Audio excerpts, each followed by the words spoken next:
Hello friends, welcome to science magnet. दोस्तों, कैसे हैं आप लोग सभी? आई होप सभी बहुत अच्छे हैं, शानदार हैं, जानदार हैं। दोस्तों, हम लोग पढ़ रहे थे डाइजेस्टिव सिस्टम यानी पाचन तंत्र। तो पाचन तंत्र का ये है क्लास नंबर आप लोगों का 4। 3 क्लास हो चुकी है। आज ये अपना पूरा का पूरा पाचन तंत्र अपना जो होगा ना वो कवर हो जाएगा, कंप्लीट हो जाएगा। ठीक है, एक चीज मैं आप लोगों को बता दूं, बताओ जल्दी से, कल कहां तक पढ़ चुके थे? सर हमने माउथ के बारे में पूरा पढ़ लिया था। इसके बाद में सर ईसोफेगस के बारे में पूरा पढ़ लिया था। सर स्टमक, पेट के बारे में हमने पढ़ लिया था। अब इसके बाद में भोजन आपका पहुंच गया छोटी आंत। सर छोटी आंत के बारे में हमने पढ़ लिया था, बहुत बेसिक सी, कि छोटी आंत की लंबाई क्या है, चौड़ाई क्या है, इसके कौन कौन से पार्ट है। सर हम जो जो पढ़ने वाले थे वो क्या पढ़ने वाले थे? लीवर के बारे में पढ़ रहे थे, अगर आपको ध्यान हो तो आइए दोस्तों, इस लीवर को हम लोग शुरू करते हैं। थोड़ा सा स्टार्ट किया था लेकिन इसको करते हैं हम लोग। चलिए आ जाओ, तो स्टार्ट करते हैं दोस्तों। लीवर यानी यकृत। देखो दोस्तों, लीवर की पोजीशन बहुत इंपॉर्टेंट है, ध्यान रखिएगा। अगर आप लोगों से पूछा जाए लीवर कहां पर पाया जाता है, लेफ्ट में, राइट में, तो आप हमेशा अपने अकॉर्डिंग देखोगे, ये आपका लेफ्ट है, ये आप लोगों का राइट है। तो देखो, ये आपका लेफ्ट, ये आपका राइट। राइट में आप लोगों को ये लीवर मिलेगा। और मैंने आपको बताया था, ये हमारा ऐसा ऑर्गन है जिसमें किसकी प्रॉपर्टी पाई जाती है? रीजनरेशन की, मतलब रीजनरेशन की विशेषता पाई जाती है। अगर थोड़ा सा कट लग जाए ना, पूरे अपने आप को वापस रीजनरेट ये कर लेगा। दोस्तों अब देखो, ये हमारा एक ऑर्गन है, अंग है। अगर आप लोगों से बोला जाए कि हमारी बॉडी का लार्जेस्ट, सबसे बड़ा अंग कौन सा है, लार्जेस्ट ऑर्गन कौन सा है, बताओ क्या आंसर होगा आपका? आप लोग बोलोगे स्किन यानी त्वचा। देखो यार, त्वचा कितनी बड़ी है, यहां पर भी त्वचा त्वचा त्वचा त्वचा त्वचा त्वचा। हमारी पूरी बॉडी जो है त्वचा से तो ढकी हुई है। ठीक है दोस्तों, अगर आप लोगों से पूछा जाए सेकंड लार्जेस्ट ऑर्गन कौन सा है, दूसरा सबसे बड़ा ऑर्गन कौन सा है, दोस्तों वो आपका लीवर ही है, वो आपका यकृत ही है। कई जगह इसको जिगर भी बोलते हैं। ठीक है, तो लीवर बोल दो, यकृत बोल दो, जिगर बोल दो, बात बराबर है। दोस्तों अगर आप लोगों से बोला जाए कि ग्रंथि किसको बोलते हैं, ग्लैंड किसको बोलते हैं, सर ऐसे हमारे बॉडी के पार्ट जिससे कुछ ना कुछ निकलता है। दोस्तों इससे कुछ ना कुछ निकलेगा क्या? कुछ जूस बनता है क्या इसमें, बताओ? हाँ सर, आपने थोड़ा सा बताया था, पूरा नहीं बताया था, बस आपने थोड़ा बताया था। इससे एक जूस निकलता है जिसको बोलते हैं बाइल जूस यानी पित्त रस। तो दोस्तों ऐसी ग्लैंड जिनसे कोई जूस निकलता है, कोई रस निकलता है, उसको आप लोग एक्सोक्राइन ग्लैंड बोलते हैं क्या? बाह्य श्रावी ग्रंथि बोलते हैं क्या? बिल्कुल। तो लीवर क्या है आपका? एक प्रकार का एक्सोक्राइन ग्लैंड है, एक बाह्य श्रावी ग्रंथि है, एक बाह्य श्रावी ग्रंथि है। बात आ गई समझ में? बिल्कुल सर। दोस्तों हमारी बॉडी में अलग अलग टाइप की ग्लैंड होती है, कोई एंडोक्राइन होती है, कोई एक्सोक्राइन। अगर सबको ओवरऑल बात करें, अगर पूछा जाए लार्जेस्ट ग्लैंड कौन सी है हमारी बॉडी की, लार्जेस्ट ग्लैंड, तो वो आप लोगों का लीवर ही है, यकृत ही है। दोस्तों अगर आप लोगों से पूछा जाए कि हमारी बॉडी का सबसे बड़ा इंटरनल ऑर्गन यानी आंतरिक, सबसे बड़ा आंतरिक अंग बोला जाए ना, आंतरिक अंग, तो आपका स्किन नहीं होगा, क्योंकि स्किन तो आप लोगों का आउटर है, बाहर से देख पा रहे हो। अंदर कौन कौन से? किडनी है, हार्ट है, लीवर है। तो इंटरनल ऑर्गन में सबसे बड़ा आप लोगों का पूछा जाए तो आपका आंसर हो जाएगा लीवर। और दोस्तों ये लीवर जो होता है ना, काफी, इसका वजन भी काफी ज्यादा होता है। कितना होता है सर? लगभग मानो 1.5 किलो से 1.7 किलोग्राम के आसपास। क्लियर है क्या? ठीक है sir, this is my first live class, please any suggestion to me. Abhijit ji, पहली क्लास से पढ़ो, बीच में मत आइएगा ना। अगर आपने बीच में कोई बच्चे ज्वाइन करता है ना, तो आप केमिस्ट्री स्टार्ट करो, पहली क्लास से करो, कहीं बीच में मत घुसना। आप सोचो यार ये टॉपिक इंपॉर्टेंट है तो मैं यहां से पढ़ लू, नहीं, कोई मतलब नहीं है, सब इंपॉर्टेंट है। और पहली क्लास से पढ़ोगे तभी आपको सब कुछ समझ में आएगा। ठीक है, आगे बात समझ में आ जाओ। तो दोस्तों लीवर की हम लोग स्टडी करने जा रहे हैं। तो आप लोगों से कई बार पूछा था कि स्टडी ऑफ लीवर क्या कहलाता है, तो दोस्तों ये कहलाता है आप लोगों का हेपेटोलॉजी। ठीक है, मैंने आपको ये भी बताया कि ये जो है हमारा, अगर आप आंतरिक अंगों की बात करें, इंटरनल ऑर्गन की बात करें, तो आंतरिक अंगों में क्या है? सबसे बड़ा है और सबसे भारी भी, इसका वजन भी सबसे ज्यादा होता है, 1.5 से 1.7 किलो के आसपास होता है। अगर एक्सटर्नल ऑर्गन की बात करी जाए, तो एक्सटर्नल ऑर्गन में जो आपकी चमड़ी हो जाएगी, जो आपकी स्किन हो जाएगी, जो त्वचा हो जाएगी, वो आप लोगों की सबसे बड़ी हो जाएगी।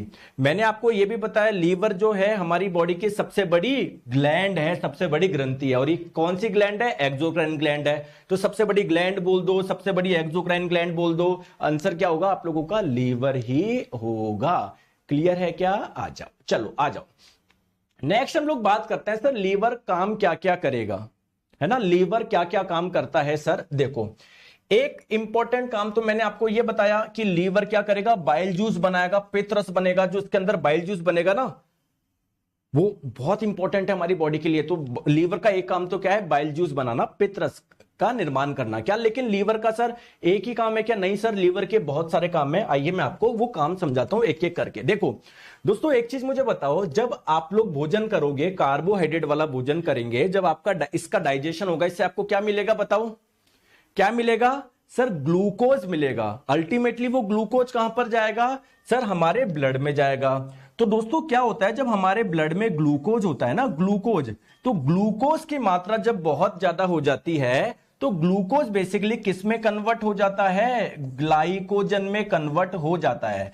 मतलब बेसिकली जो हम लोग कार्बोहाइड्रेट खा रहे थे वो बेसिकली डाइजेस्ट हुआ, तो आपको क्या मिला? ग्लूकोज। और जब आपके ब्लड में ग्लूकोज की मात्रा ज्यादा हो जाएगी तो वो आपका ग्लाइकोजन में कन्वर्ट हो जाता है। यानी अगर बेसिकली आपसे एग्जाम में क्वेश्चन पूछा जाए कि मानव शरीर में, या मानव शरीर छोड़ो किसी भी एनिमल्स की बात करें कि एनिमल में जो कार्बोहाइड्रेट स्टोर होता है वो किस फॉर्म में होता है? ग्लाइकोजन के फॉर्म में होता है। अब सर ये ग्लाइकोजन कहां पर रहेगा? ब्लड में रहेगा क्या? नहीं दोस्तों, ग्लाइकोजन जो होता है वो आप लोगों का सबसे ज्यादा ग्लाइकोजन कौन स्टोर करता है? हमारा लीवर स्टोर करता है, हमारा लीवर स्टोर करता है। तो बेसिकली आप लोग ये बोल सकते हो ना, स्टोरेज ऑफ ग्लूकोज, मतलब बेसिकली ग्लाइकोजन क्या है? बहुत सारे ग्लूकोज से मिलकर बना है ना। तो ये जो ग्लाइकोजन जो है उसको स्टोर कौन करेगा? आपका लीवर ही करेगा। दूसरा काम मैंने बताया आपका बाइल जूस का निर्माण करेगा। ठीक है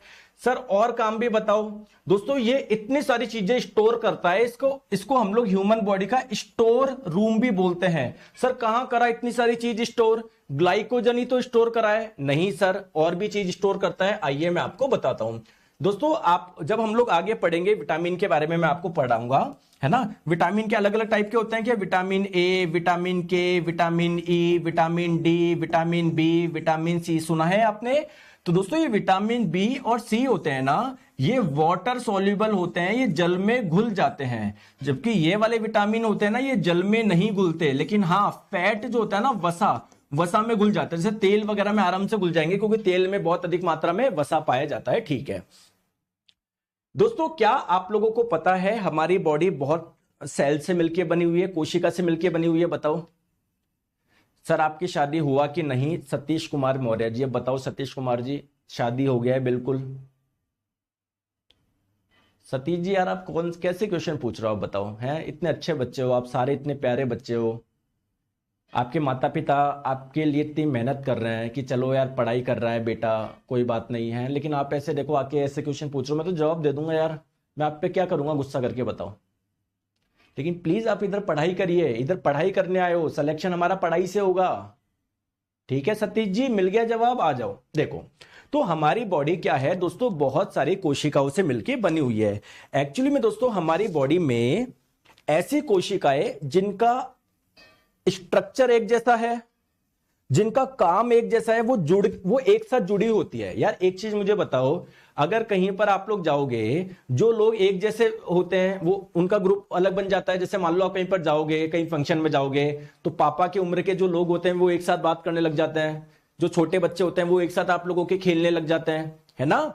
तो सिमिलरली ऐसी सेल्स, ऐसी कोशिकाएं जिनका काम एक जैसा होता है, जिनका स्ट्रक्चर एक जैसा होता है, उन कोशिकाओं के समूह को आप लोग क्या बोलते हैं?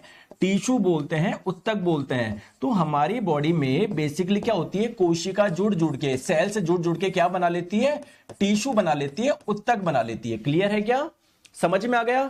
जैसे अगर आप ये छोटा सा आपका ये टुकड़ा तोड़ोगे ना आपके स्किन का, तो क्या एक कोशिका निकलेगी कि नहीं सर? बहुत सारी कोशिकाओं का समूह निकलेगा, यानी टिश्यू निकलेगा, उत्तक निकलेगा। क्लियर है क्या? ठीक है दोस्तों, हमारी बॉडी में अलग अलग टाइप के टिश्यू पाए जाते हैं। हम लोग जब टिश्यू चैप्टर पढ़ेंगे उसमें डिटेल में पढ़ेंगे, बस अभी आप लोग ध्यान रख लीजिए, हमारी बॉडी में एक टिश्यू पाया जाता है जिसका नाम है adipose tissue. Adipose tissue, adipose उत्तक। दोस्तों इस उत्तक का काम क्या है, ये एडिपोज टिश्यू क्या करता है, जो आप लोग फैट खाते हो ना, जो वसा वाली चीज खाते हो, वो फैट को स्टोर करता है, संग्रहित करता है। ठीक है, अब ये वाले टिश्यू सर हमारी बॉडी में कहां पर पाए जाते हैं? दोस्तों ये वाले टिश्यू पाए जाते हैं हमारे लीवर में, ये वाले टिश्यू पाए जाते हैं हमारे स्किन में, त्वचा में। इसलिए दोस्तों अगर आप लोग फैट ज्यादा खाओगे तो आप मोटे हो जाते हो ना। क्यों हो जाते हो? क्योंकि आपकी स्किन में एडिपोज टिश्यू है जो क्या करता है, फैट को स्टोर कर लेता है। तो अगर आप लोग फैट खाओगे तो फैट आपकी स्किन में जाके स्टोर हो जाएगा ना, आपके लीवर में स्टोर हो जाएगा ना। बात समझ में आ गई क्या? बोलो हाँ या ना। बिल्कुल। अब मुझे एक चीज बताओ कि कहीं ना कहीं लीवर के अंदर ये एडिपोज टिश्यू पाया जा रहा है, तो अगर आप लोग फैट खाओगे तो फैट जाके लीवर में भी तो स्टोर होगा। तो देखो लीवर कहीं ना कहीं आप लोगों का फैट भी तो स्टोर कर रहा है। बताओ हाँ या ना, बताओ हाँ या ना। बिल्कुल। दोस्तों मान लीजिए अगर आप लोग ये विटामिन बहुत ज्यादा खा रहे हो, vitamin K, vitamin E, vitamin D, vitamin A, अगर बहुत ज्यादा मात्रा में खा रहे हो, अब ये विटामिन फैट में घुल जाता है। तो अगर हमारी बॉडी में कहीं पर फैट है, वसा है, तो उसमें जाके घुल जाएंगे। तो अगर लीवर में फैट स्टोर हो रहा है तो लीवर में आपके ये वाले विटामिन भी क्या हो जाएंगे, स्टोर हो जाएंगे। देखो vitamin K, vitamin E, vitamin D, vitamin A, इसीलिए हम लोग लीवर को स्टोर रूम भी बोल रहे हैं। ये बात समझ में आई क्या? आई बात समझ में? ठीक है, ठीक है। तो बेसिकली ये कर क्या रहा है सर, वसा को संग्रहित करता है। किस रूप में? एडिपोज टिश्यू के रूप में। इसके अंदर एडिपोज टिश्यू होते हैं, वो ये काम करते हैं। ठीक है, तो vitamin K, vitamin E, vitamin D, vitamin A का संग्रहण कर रहा है, फैट का संग्रहण कर रहा है, इसलिए हम लोग इसको स्टोर रूम बोल रहे हैं। सर और भी इसके काम है क्या लीवर के? बिल्कुल सर, लीवर के और भी काम है। दोस्तों ध्यान रखिएगा, अगर कोई व्यक्ति एल्कोहल पीता है तो इसका कुछ टॉक्सिक इफेक्ट होता है क्या, जहरीला पदार्थ? बिल्कुल। अगर कोई मेडिसिन खाता है, दोस्तों मेडिसिन के भी आपके टॉक्सिक इफेक्ट होते हैं, ध्यान रखिए। तो क्या करता है, लीवर का काम है डिटॉक्सिफिकेशन करना। देखो है ना, मेटाबॉलिज्म करना। मेटाबॉलिज्म का मतलब क्या है, जो भी आप लोग खा रहे हो उसके साथ में हमारी बॉडी में जो भी प्रक्रिया होती है उसको मेटाबॉलिज्म बोलते हैं, चाहे उसको पचाना हो या उसके साथ में जो भी प्रक्रिया हो।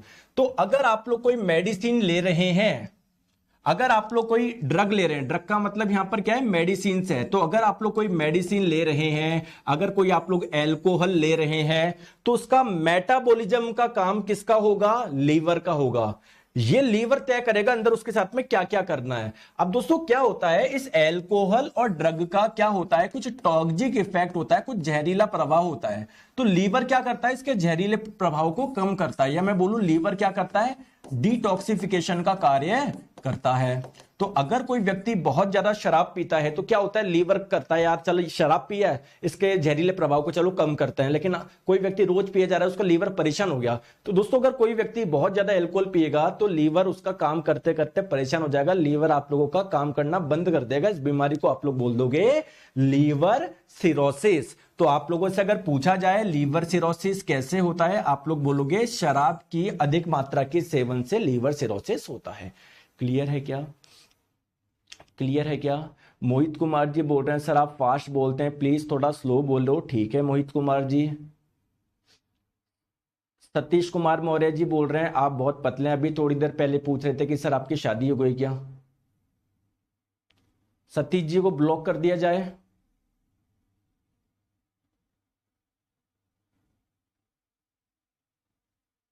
बताओ कर दिया जाए क्या? क्योंकि ये ऐसे कीटाणु हैं, इनको बोलते हैं क्लास में कीटाणु, जो आके बाकियों को बीमार करते हैं। कमेंट सेक्शन में इतने अच्छे अच्छे बच्चे हैं जो पढ़ाई के लिए बैठे हैं, जो मैं पढ़ा रहा हूं अच्छे सुन रहे हैं, लेकिन नहीं इनको बीच में कुछ बोलना है। ठीक है सतीश जी, तो आप क्या चाह रहे हो, आपने पैसे दे दिए तो मैं आपको ब्लॉक नहीं कर सकता, इसमें मत रहना, ध्यान रखना। तुमने मुझे 2 करोड़ रुपए नहीं दिए, 2 करोड़ रुपए देता ना तो तुरंत लौटा देता। पढ़ाई करो, पढ़ाई करना है तो ठीक है। लो इधर ब्लॉक ही कर देते हैं यार, क्यों रोज रोज का, इतना इतना टाइम थोड़ी है यार। मेरा काम है पढ़ाना, सिलेक्शन देना, मेरा काम ये नहीं है फालतू बातों का ही करना। देखो ये सतीश जी ये उड़ा दिया, कर दिया ब्लॉक, यूजर दे दो 799, कोई बात नहीं है, देते रहो। ऐसा थोड़ी कर दिया, आए उसे पढ़ने तो पढ़ाई करो यार। क्लियर है क्या? ठीक है। नहीं लास्ट वार्निंग कुछ नहीं हो गई, वार्निंग वगैरह सब गए वो। अब अगला नंबर किसका है वो भी बता देना। ठीक है। सर एक चीज मुझे और बताओ शराब के बारे में कि सर मैंने कई बार एग्जाम में अगर पूछ ले तो शराब का पाचन कहां पर होगा। दोस्तों जो व्यक्ति शराब पीता है ना तो उसका बेसिकली डाइजेशन तो हो जाता है यहां पर आप लोगों का स्टमक में, आमाशय में, है ना, मतलब उस शराब से जो सिंपल फॉर्म में टूट जाता है आप लोगों का आमाशय में। लेकिन दोस्तों इससे बहुत ज्यादा कुछ जहरीले तत्व भी होते हैं इसमें, जिसका दुष्प्रभाव होता है, जहरीला प्रभाव होता है, तो वो आप लोगों के लीवर में जाके क्या हो जाते हैं, जमा हो जाते हैं। ठीक है, चलिए अब दोस्तों एक चीज मैंने अभी आपको बताया कि जितने भी अगर आपकी बॉडी में कोई ऐसे तत्व है जिनका कुछ टॉक्सिक इफेक्ट है, जिनका कुछ जहरीला प्रभाव है, तो दोस्तों जो विषाक्त तत्व है ना, मतलब ऐसे तत्व जिनका कुछ टॉक्सिक इफेक्ट है, जिनका कुछ जहरीला प्रभाव है, तो उसको कम करने का काम किसके द्वारा किया जाता है, लीवर के द्वारा किया जाता है। इस प्रोसेस को आप लोग बोलते हैं डिटॉक्सिफिकेशन। क्लियर है क्या, क्लियर है क्या? आ जाओ, देखो अब मेरी बात को ध्यान से समझो। देखो दोस्तों जो लीवर है ना, लीवर यार बहुत बड़ा अंग है, यानी सर ये बहुत सारी कोशिकाओं से मिलकर बना हुआ है। दोस्तों लीवर की वो वाली कोशिकाएं जो डिटॉक्सिफिकेशन का काम कर रही है, उन कोशिकाओं को एक विशेष नाम से जाना जाता है। उन कोशिकाओं का नाम क्या है, कूफर सेल। कूफर सेल, या इनको हम लोग किलर सेल भी बोल सकते हैं, क्योंकि ये बेसिकली टॉक्सिक सब्सटेंस को, जहरीले पदार्थ को खत्म करने का काम करती है। क्लियर है क्या? और इस प्रोसेस को हम लोग फैगोसाइटोसिस भी बोल सकते हैं, भक्षण करना, जहरीले प्रभाव को खाना, खत्म करना उनको। क्लियर है क्या? चले आगे आ जाओ, चले आगे आ जाओ, चलिए आगे चलते हैं। लेकिन पहले क्वेश्चन सॉल्व कर लेते हैं। अभी तक जो हमने पढ़ा उससे संबंधित कुछ पूछा जाता है क्या एग्जाम में? दोस्तों मानव शरीर का सबसे बड़ा आंतरिक अंग कौन सा है? तो ऑप्शन में स्किन नहीं है, त्वचा नहीं है, लेकिन अगर त्वचा होता तो गलती से उस पर टिक मत कर देना, क्योंकि आपसे इंटरनल अंदर वाले अंग पूछ रहा है। तो अंदर जितने भी अंग है सबसे बड़ा कौन है? उसमें लीवर है, यकृत है। क्लियर है क्या? क्लियर? सर हमारे तो हर एक क्वेश्चन बन रहा है, केमिस्ट्री में बहुत अच्छा पढ़ा है आपने, केमिस्ट्री बहुत बहुत धन्यवाद। ऐसे ही आपको सारे सब्जेक्ट पढ़ेंगे अपन, ठीक है? आ जाओ। अब दोस्तों मेन बात है ना, मैंने लीवर के बारे में आपको सारी बातें बता दी, लेकिन यार हम जो चैप्टर पढ़ रहे हैं वो डाइजेशन पढ़ रहे हैं, पाचन पढ़ रहे हैं। सर आप तो ये बताओ ना, लीवर जो पाचन में किस प्रकार मदद करेगा? ठीक है, तो आइए मैं आप लोगों को समझाता हूं। देखो ये आपका स्टमक था, पेट था, स्टमक से जो आप लोगों का फूड चला गया था वो कहां चला गया था? स्मॉल इंटेस्टाइन, छोटी आंत में चला गया था। ठीक है दोस्तों, यहां पर क्या है? आपका लीवर है। देखो दोस्तों लीवर में एक जूस बनता है, एक रस बनता है जिसको बोलते हैं बाइल जूस, यानी पित्त रस, जो कि एक पाइप के माध्यम से कहां पर आ जाएगा? आपकी स्मॉल इंटेस्टाइन, छोटी आंत में आ जाएगा। क्लियर है क्या? सर क्या होता है अगर कोई एक्स्ट्रा बाइल जूस है, भाई लीवर तो बाइल जूस बनाएगा। अगर मान लो आप भोजन ही नहीं कर रहे तो जो बाइल जूस इधर आएगा क्या? बाइल जूस इधर क्यों आ रहा है? क्योंकि जो फूड आप लोग खा रहे हो उसका डाइजेशन करवाने आ रहा है। बात समझ में आई है मैं क्या बोलना चाह रहा हूं? तो अगर मान लो भोजन ही नहीं कर रहे हो तो बाइल जूस इधर आएगा ही नहीं, तो वो एक्स्ट्रा बाइल जूस कहां पर जाएगा? तो दोस्तों यहां पर एक छोटा सा अंग होता है जिसे आप लोग बोलते हैं गॉल ब्लैडर। हिंदी में इसको आप लोग बोलते हैं पित्ताशय या पित्त की थैली। बेसिकली यहां पर आपका बाइल जूस क्या होता है? स्टोर रहता है, संग्रहित रहता है। ठीक है, अब सर ये बाइल जूस कैसे करता है सर, इसके बारे में थोड़ा सा बताइए ना। आइए मैं आपको बताऊंगा, बिल्कुल भी टेंशन मत लो। आपसे एग्जाम में ये पूछा जाता है कि बाइल जूस बनता कहां पर है? लीवर में। इसका संग्रहण कहां पर होता है? गॉल ब्लैडर में। बाइल जूस का रंग क्या होता है? बाइल जूस की पीएच क्या होती है? एक दिन में कितना बाइल जूस बनता है? सारी चीजें पूछी जाती है। आ जाओ, देखो तो बाइल जूस के बारे में एक चीज ध्यान रखना, इसका निर्माण यकृत के द्वारा हो रहा है, लेकिन इसका जो संग्रहण होगा वो कहां पर होगा? गॉल ब्लैडर में होगा। क्लियर है क्या? अब सर ये करता क्या है थोड़ा सा बताओ। अगेन मैं बताता हूं, ये आपका पेट था, पेट से क्या था? स्मॉल इंटेस्टाइन कनेक्टेड थे ना, छोटी आंत। तो दोस्तों अगर आप ध्यान से देखोगे लीवर से एक पाइप आ रहा है क्या? एक पाइप आ रहा है क्या? देखो जिसपे मैं कर रहा हूं, ये पाइप कहां पर आ रहा है? छोटी आंत में आ रहा है, यानी लीवर से बाइल जूस पित्तरस में आ रहा है। सॉरी, लीवर से बाइल जूस आपके छोटी आंत में आ रहा है। दोस्तों कुछ गॉल ब्लैडर पित्ताशय में भी संग्रहित है, तो यहां से भी बाइल जूस कहां पर आएगा? देखो एक नली आ रही ना, नली से मतलब बेसिकली छोटी आंत में ही आप लोगों का आने वाला है। अब सर ये काम क्या करता है सर, मुझे ये बताओ। आइए मैं आपको काम बताता हूं क्या करता है ये। देखो देखो ये कुछ भी नहीं करता। आपने जो भोजन लिया ना, उस भोजन में क्या फैट भी था क्या? उस भोजन में क्या फैट भी था क्या? तो दोस्तों बेसिकली जैसे जैसे भोजन नीचे उतरेगा फैट यहां पर पहुंचेगा, तो दोस्तों क्या होता है, फैट की जो बड़ी बड़ी मॉलिक्यूल्स होते हैं ना, या आप मान लो फैट के वसा के जो बड़े बड़े कण होते हैं ना, बड़ी बड़ी जो उसकी गोलियां होती है ना, फैट की बड़ी बड़ी जब गोलियां होती है ना, ठीक है, वो इधर आएगी बड़ी बड़ी गोली, ठीक है। अब दोस्तों अभी मैं आपको थोड़ी देर में बताऊंगा कि सर यहां पर एक अंग है जिसका नाम है पैनक्रियास यानी अग्नाशय, उससे भी एक जूस निकलेगा जो कि कहां पर आएगा, अल्टीमेटली आपके छोटी आंत में आएगा। और इस जूस में कुछ एंजाइम्स पाए जाते हैं, यानी सर वो पाचन करवाएंगे, बिल्कुल। लेकिन दोस्तों होता क्या है, इससे निकलने वाले एंजाइम इस भोजन का पाचन नहीं करवा पाते। क्यों नहीं करवा पाते, उनको एक दिक्कत आती है कि सर इतनी बड़ी बड़ी बॉलें हैं, इसको मैं कैसे तोड़ूं। तो बेसिकली फैट की जो बड़ी बड़ी मॉलिक्यूल्स है, बड़े बड़े अणु है, बड़ी बड़ी गोलियां है, इसको पहले छोटा करना पड़ेगा। तो वो छोटा करने का काम कौन करता है, जो यहां से जो जूस आ रहा है ना, बाइल जूस, पित्त रस, वो काम करता है। सर क्या बाइल जूस में कोई एंजाइम है क्या, नहीं दोस्तों, बाइल जूस में कोई भी एंजाइम नहीं है। तो फिर सर कौन इसको तोड़ने का काम करेगा, छोटा करने का काम करेगा। दोस्तों बाइल जूस में क्या पाए जाते हैं, कुछ सॉल्ट पाए जाते हैं, कुछ लवण पाए जाते हैं। तो जैसे ही ये बाइल जूस इधर आता है तो इसमें जो सॉल्ट है वो भी नीचे आएंगे, तो वो क्या होंगे, जो फैट की जो बड़ी बड़ी गोलियां है ना, उस पर चिपक जाएंगे, उस पर चिपक जाएंगे, उस पर चिपक जाएंगे, जिससे इसकी बड़ी बड़ी गोलियों को छोटी छोटी गोलियों में कन्वर्ट कर देंगे, छोटी छोटी गोलियों में कन्वर्ट कर देंगे, छोटी छोटी गोलियों में कन्वर्ट कर देंगे। दोस्तों इस प्रोसेस को बोलते हैं इमल्सिफिकेशन। अभी मैं आगे भी लिख दूंगा, शॉर्ट में लिखता हूं, इमल्सिफिकेशन यानी पाइसीकरण।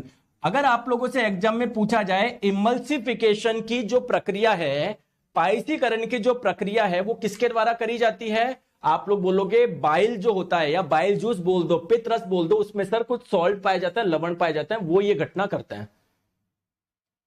क्लियर है क्या, अरे आई बात समझ में, बोलो यस, बोलो बोलो।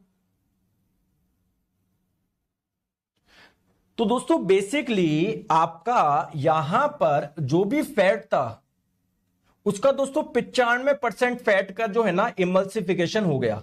तो लगभग 95% वसा का जो हो गया ना पाइसीकरण हो गया। सर पाइसीकरण क्या होता है, ब्रेकिंग इनटू स्मॉल पीस, छोटे पीस में आप लोगों का तोड़ना या छोटे पीस में आपका कन्वर्ट करना। ये किसके द्वारा किया जाता है, बाइल जूस यानी पित्त रस के द्वारा किया जाता है। अब देखो पित्त रस के बारे में कुछ पॉइंट्स आपको ध्यान रखने हैं। सर प्रतिदिन कितना निर्माण होता है दोस्तों, 600 से 700 ml। सर इस पित्त रस का पीएच कितना होता है, 7.9 से 8.5 क्या होता है, इसका पीएच होता है। बहुत बढ़िया। सर इसका पीएच, इसका कलर क्या होता है दोस्तों, इसका कलर होता है येलो ग्रीन, ठीक है, येलोइश ग्रीन कलर का होता है, पीले हरे रंग का होता है। दोस्तों आपको पता है अगर कोई का भी कोई रंग है ना, वो किसी ना किसी पदार्थ की वजह से है। जैसे मान लो पानी में अगर मैंने लाल कलर की इंक डाली तो पानी लाल कलर का हो जाएगा ना, तो मैं बोलूंगी पानी का लाल कलर किस वजह से हुआ है, आपने बोला कि सर आपने जो लाल इंक डाली ना इसकी वजह से हुई है। सिमिलरली दोस्तों आप लोगों के क्या होते हैं, कुछ पदार्थ होते हैं जिसकी वजह से क्या होता है, रंग मिलता है, उसको बोलते, ऐसे पदार्थ को बोलते हैं पिगमेंट यानी वर्णक। जैसे अगर मैं आपको बोलूं कि टमाटर का लाल रंग किसकी वजह से है, तो सर टमाटर में एक पिगमेंट पाया जाता है, एक वर्णक पाया जाता है जिसका नाम है लाइकोपीन। आगे पढ़ेंगे अभी जस्ट मैं आपको समझाने के लिए। सर पौधों का हरा रंग किसकी वजह से होता है, क्लोरोफिल की वजह से होता है। सर हमारी स्किन का ये रंग किसकी वजह से होता है, ये भी पिगमेंट की वजह से होता है जिसका नाम है मेलेनिन, है ना। तो कुल मिला के सर अगर इसका रंग ये है तो जरूर इसमें कोई ना कोई पिगमेंट होंगे, बिल्कुल सर होंगे। तो दोस्तों एक्चुअली में जो बिलीरुबिन होता है ना, इसकी वजह से मिलता है दोस्तों येलो कलर, और बिलीवर्डिन ये जो पिगमेंट है, ये जो पदार्थ है इस बाइल जूस के अंदर, इसकी वजह से मिलता है हरा कलर, ठीक है। एक्चुअली में दोस्तों बिलीरुबिन की मात्रा ज्यादा होती है, इसलिए दोस्तों जो बाइल जूस होता है ना पित्त रस, थोड़ा सा पीले कलर का होता है, पीले रंग का होता है। क्लियर है क्या, ठीक है। दोस्तों ध्यान रखेंगे इस बाइल जूस में, पित्त रस में कोई भी एंजाइम नहीं पाया जाता। का आप लोग सोचो ये पाचन करवा रहा है तो जरूर इसमें कोई ना कोई आपका एंजाइम होगा, नहीं। इसके अंदर कुछ सॉल्ट पाए जा रहे हैं जो ये काम कर रहे हैं, इसके अंदर कुछ सॉल्ट पाए जाते हैं, लवण, जो ये काम कर रहे हैं। क्लियर है क्या। चलो दोस्तों एक बार अभी हमने जो पढ़ा उससे कुछ क्वेश्चन बन सकता है क्या, देख लो। इनमें से कौन सा पदार्थ है जो कि पित्ताशय में संग्रहित होता है, गॉल ब्लैडर में स्टोर होता है। कौन सा होता है गॉल ब्लैडर में स्टोर, बाइल होता है, पित्त होता है। क्लियर है। चले आगे। तो देखो आप समझो, एक एक क्वेश्चन बनेंगे, टेंशन मत लो, आ जाओ। इतनी सी बात क्लियर है, यहां तक बात समझ में आ गई। देखो अब हम लोग बात कर रहे हैं दोस्तों इस वाले अंग की जिसका नाम है पैनक्रियास, हिंदी में बोलते हैं अग्नाशय। इस पैनक्रियास से भी दोस्तों एक लिक्विड निकलेगा जिसको बोलेंगे पैनक्रियाटिक जूस, अग्नाशय रस, जो कि आपका अल्टीमेटली स्मॉल इंटेस्टाइन में आके मिल जाएगा। देखो दोस्तों पैनक्रियास से कुछ पदार्थ निकल रहा है क्या, कुछ पदार्थ बन रहा है क्या, तो हमारी बॉडी के ऐसे पार्ट जिनसे कोई पदार्थ बनता है उससे आप लोग क्या बोलते हैं, ग्लैंड बोलते हैं, ग्रंथि बोलते हैं। तो क्या पैनक्रियास से ग्लैंड है क्या, बिल्कुल सही। दोस्तों अगर किसी ग्लैंड से कोई जूस बन रहा है, कोई रस बन रहा है, तो ऐसे ग्लैंड को बोलते हैं एक्सोक्राइन ग्लैंड यानी बाह्यस्रावी ग्रंथि। अगर किसी ग्लैंड से कुछ हार्मोन बन रहे हैं तो ऐसी ग्लैंड को बोलते हैं एंडोक्राइन ग्लैंड यानी अंतःस्रावी ग्रंथि। तो दोस्तों ये पैनक्रियास से कुछ हार्मोन्स भी बनते हैं और जूस भी बनता है, यानी ये एक्सोक्राइन भी है, एंडोक्राइन भी है। तो क्या मैं इसको मिक्स ग्लैंड बोल सकता हूं क्या, तो ये क्या है, एक मिक्स ग्लैंड, एक मिश्रित ग्रंथि है। मिक्स ग्लैंड का मतलब क्या है, इससे कुछ जूस भी बन रहे हैं, कुछ रस भी बन रहा है और इससे कुछ हार्मोन भी बन रहा है। दोस्तों क्या हमको हार्मोन से भी कोई लेना देना है क्या, हार्मोन के तो बारे में नेक्स्ट चैप्टर में पढ़ेंगे, जब हमारा एंडोक्राइन सिस्टम आएगा सारी ग्रंथियों के बारे में पढ़ेंगे, कौन सी ग्रंथि से कौन सा हार्मोन बनता है, किसका क्या काम होता है। लेकिन दोस्तों इस हार्मोन के बारे में मैं आपको यहीं पर भी पढ़ा दूंगा, कोई दिक्कत की बात नहीं है। तो आप लोग बोलोगे कि मिक्स ग्लैंड का मतलब क्या है, दोस्तों ये एक्सोक्राइन बाह्यस्रावी की तरह भी काम कर रही है और ये एंडोक्राइन यानी अंतःस्रावी की तरह भी काम कर रही है। एंडोक्राइन का मतलब क्या है सर, इससे हार्मोन्स भी बन रहे हैं। एक्सोक्राइन का मतलब क्या है, इससे कुछ जूस भी बन रहा है, इससे कुछ रस भी बन रहा है और इसमें कुछ एंजाइम्स भी है। तो एंजाइम्स है, कुल मिला के ये आपका भोजन के पाचन में मदद कर देगा। दोस्तों इससे जो हार्मोन बन रहा है वो क्या करेगा, दोस्तों अभी समझ लो, हमारे ब्लड की शुगर के लेवल को कंट्रोल करेगा। कैसे करेगा अभी थोड़ी देर में समझते हैं, पहले इसको समझते हैं, जब ये अच्छे से क्लियर हो जाएगा तब इसमें चलेंगे। क्लियर है क्या, आ जाओ। दोस्तों एक बच्चे ने बहुत अच्छा पॉइंट लिखा है, ध्यान रखो, सूरज सिंह जी ने, बहुत बढ़िया। दोस्तों जो मिक्स ग्लैंड होती है ना उसको हम लोग हेट्रोक्राइन ग्लैंड के नाम से भी जानते हैं, हेट्रोक्राइन ग्लैंड। तो अगर आप लोगों से पूछा जाए बताइए इनमें से कौन सी ग्लैंड हेट्रोक्राइन है, तो आप कंफ्यूज हो जाओ यार हेट्रोक्राइन कौन सी आ गई। तो मिक्स ग्लैंड को ही आप लोग हेट्रोक्राइन ग्लैंड के नाम से जानते हैं, ठीक है, आ जाओ। चलो तो सबसे पहले अगर आप लोगों से पूछा जाए क्या, देखो ये है आपका पैनक्रियास, अगर आपसे पूछा जाए पैनक्रियास की आकृति कैसी होती है, तो दोस्तों इसकी आकृति आपको ऐसे नहीं लग रही, पत्ती के जैसे नहीं लग रही, तो इसकी आकृति होती है लीफ लाइक स्ट्रक्चर। सर हमारी बॉडी में ऐसा ऑर्गन होता है, ये डिस्कवरी किसने करी थी, जिसकी यार चुपचाप से वो ऐसा कुछ ऑर्गन है आप लोगों का। तो दोस्तों हमारी बॉडी में ये जो पैनक्रियास नाम का एक ऑर्गन होता है, इसको डिस्कवर किसने किया था, लैंगरहैंस ने किया था, ठीक है। अब एक चीज आप लोग ध्यान से समझो दोस्तों, अगर ये एक ऐसा अंग है जिससे हार्मोन्स भी बन रहे हैं, जिससे जूस भी बन रहा है, तो इसका मतलब ये अलग अलग टाइप की कोशिका से मिलकर बना होगा। यार कोई भी अंग कोशिकाओं से मिलकर बना होता है, तो ये भी कोशिकाओं से मिलकर बना हुआ है, लेकिन सर ये अलग अलग टाइप की कोशिकाओं से मिलकर बना होगा। किसी कोशिका से हार्मोन बन रहे होंगे, किसी कोशिका से जूस बन रहा होगा। बात समझ में आई क्या? सर मैं लेट में पेड परचेज किया हूं, केमिस्ट्री खत्म हो गया, तो क्या करें? कुछ मत करिए दोस्तों, बस आपको सब रिकॉर्डेड में, कहीं कोई दिक्कत नहीं, आराम से पढ़ाई करो। क्लियर है क्या? ठीक है। तो अगर आप लोगों से बोला जाए कि चलो सर पहले तो मुझे यह बताओ इससे हार्मोन कौन से बन रहे हैं, दोस्तों इससे दो हार्मोन बनते हैं, एक का नाम है इंसुलिन, एक का नाम है ग्लूकागन। Glucagon hormone.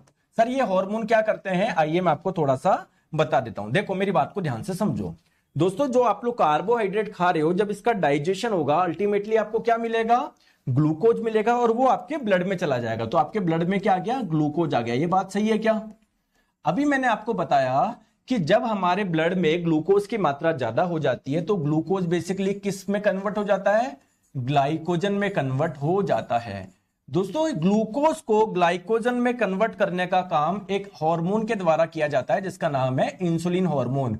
अगर दोस्तों आपके इस पैनक्रियास से इंसुलिन हार्मोन बन ही नहीं रहा तो आपके ब्लड में जो ग्लूकोज है क्या वो ग्लाइकोजन में बदल पाएगा क्या?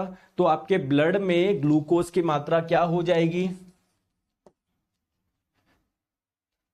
सर मैंने आपकी बुक ले ली, क्या आपके क्लास के 100 नोट्स की कॉपी करे क्या? नहीं पढ़े क्या दोस्तों? स्वप्निल जी बोल रहे हैं सर मेरा जीवन पूरा डूब गया। क्यों डूबा स्वप्निल जी बताओ? है डूबेगा तो अब आप मुझे पहले बताओ, पहले कैसे डूब गया बताओ, आ जाओ दोस्तों। तो अगर इंसुलिन हार्मोन नहीं बना तो आपके ब्लड में जो ग्लूकोज है उसकी मात्रा बढ़ती जाएगी ना, क्योंकि वो ग्लाइकोजन में तो कन्वर्ट हो नहीं रहा, तो हमारे ब्लड में ग्लूकोज की मात्रा बढ़ जाएगी। दोस्तों इसी समस्या को बोलते हैं डायबिटीज यानी मधुमेह। तो आपने सुना होगा जिनको डायबिटीज होती है, किसी के ना इंसुलिन के इंजेक्शन भी लगवाने पड़ते हैं किसी को। क्लियर है क्या? और जिनको डायबिटीज होता है उनको लगता है कि हम मीठा नहीं खाए। दोस्तों आपने सुना होगा उनके चावल भी बंद करे जाते हैं।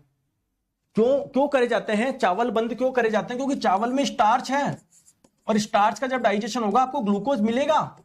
बताओ मिलेगा नहीं मिलेगा? हाँ मीठे में बहुत ज्यादा होता है।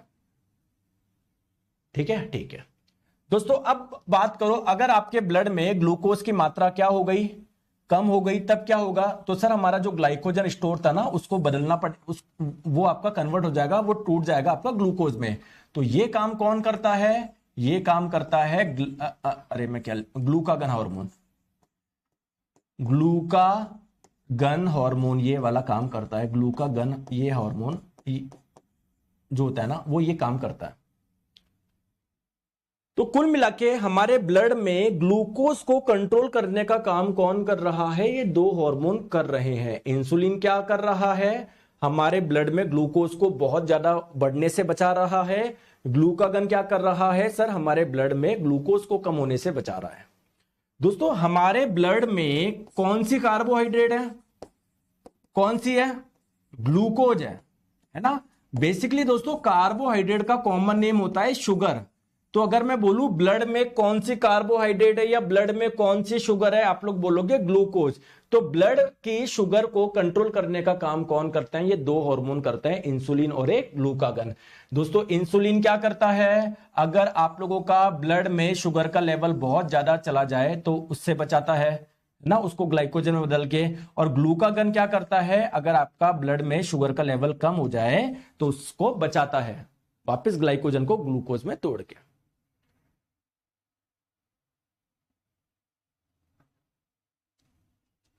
यार एक काम करो, तुम डाउट पूछ लो यार, है ना। मैं तो बैठ जाता हूं यार, छोड़ो पढ़ाना क्या है? डाउट भी सुनो। सर जी बुक की प्राइस बहुत ज्यादा पड़ रही है, किसी तरह कोर्स खरीद लिया, बुक खरीदने की कोशिश कर रहा हूं। क्यों कोशिश कर रहे हो? ज्यादा नेता बन रहे हो क्या ज्यादा? अब आप बोलोगे सर ऐसा क्यों बोल रहे हो? नहीं नेता ही बन रहे हो, और क्या बोलूं मैं बताओ?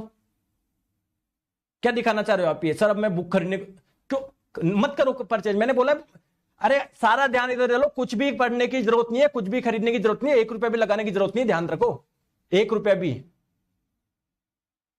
लेकिन मजा आ रहा है ना तुम्हें? नहीं सर मैं तो फिर भी आएंगे 2 जने जोश में, सर और कौन से बुक खरीदूं, सर और कुछ खरीदने की जरूरत है क्या? पढ़ाई के अलावा सब करवा लो तुमसे। एक लड़का है राज, सर माफी चाहूंगा बोलना नहीं चाहता, आप बहुत अच्छा पढ़ाते हैं, आप ठीक करवा दीजिए सर। राजजीत देखो 5 मिनट से एक ही कमेंट कर रहे हो, अगर मैं अच्छा पढ़ाता तो पढ़ने में ध्यान देते, आप कमेंट थोड़ी करते।